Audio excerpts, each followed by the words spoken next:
एक बार की बात है। एक छोटे से गांव में एक किसान रहता था।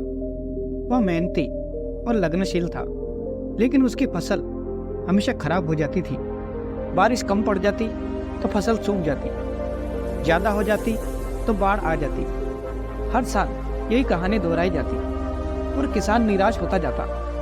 एक दिन हार कर किसान ने अपने खेतों को छोड़ने का फैसला किया। वह शहर चला गया और वहां मजदूरी करने लगा। कुछ समय बाद वो एक अमीर व्यापारी के घर पर काम करने लगा। व्यापारी एक बुद्धिमान व्यक्ति था और उसने जल्दी ही किसान की मेहनत और लगन को पहचान लिया।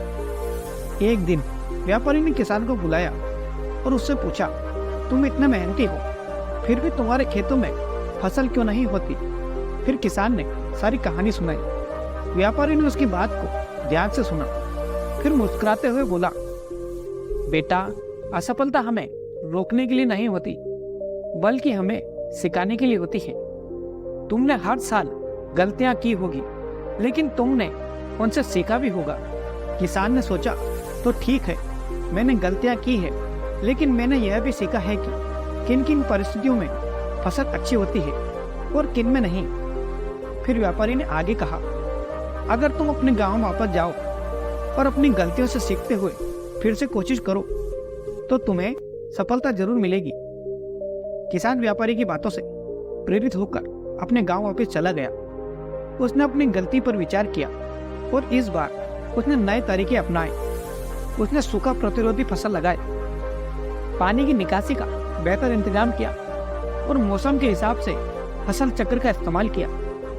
उस साल किसान की फसल बहुत अच्छी हुई। उसने न सिर्फ अपने लिए काफी धन कमाया, बल्कि पूरे गांव को भी प्रेरित किया।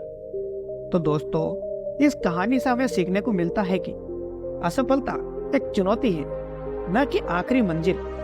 असफल होने का मतलब यह नहीं है कि आप असफल हैं, बल्कि इसका मतलब है कि आपको फिर से कोशिश करने की जरूरत है। अपनी गलतियों से सीखें। हर असफलता हमें कुछ न कुछ सिखाती है। अपनी गलतियों को ध्यान से देखें और उनसे सीखें। कभी भी हार न माने। हर असफलता के बाद खुद को उठाएं और फिर से कोशिश करें। एक साल का लक्ष्य एक महीने में पूरा करना आसान नहीं है, लेकिन यह मुमकिन भी नहीं है। अगर आप दृढ़ निश्चय करें, मेहनत करें और अपनी गलतियों से सीखें, तो आप अपने लक्ष्य को जरूर हासिल कर सकते हैं। मुझे विश्वास है कि आप सभी में वह क्षमता है जो आपको सफल बना सकती है। तो निकल पड़ो, अपने लक्ष्यों का पीछा करो और दुनिया को दिखाओ कि तुम क्या कर सकते हो। आपको यह वीडियो अच्छा लगा हो तो प्लीज इसे लाइक करें और अपने दोस्तों के साथ शेयर करें। नीचे कमेंट में मुझे बताएं कि आपका एक साल का सबसे बड़ा लक्ष्य क्या है।